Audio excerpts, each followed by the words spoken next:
பிரா எல்லாம் சினிமா தானே. எனக்கு சினிமாவே அவர் தான்டா. 1990 எனக்கு போட்டியா ஒரு நடிகர் உருவானார்.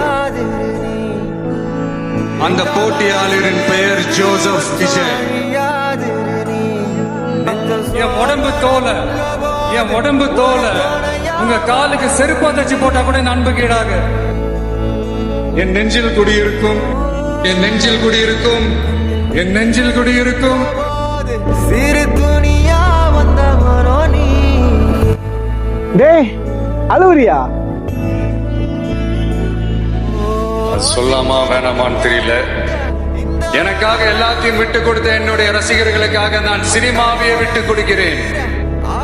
பணமா ஜனமா அப்படின்னு கேட்டா என் ஜனம் தான் எனக்கு முக்கியம். I know it's a little painful, right?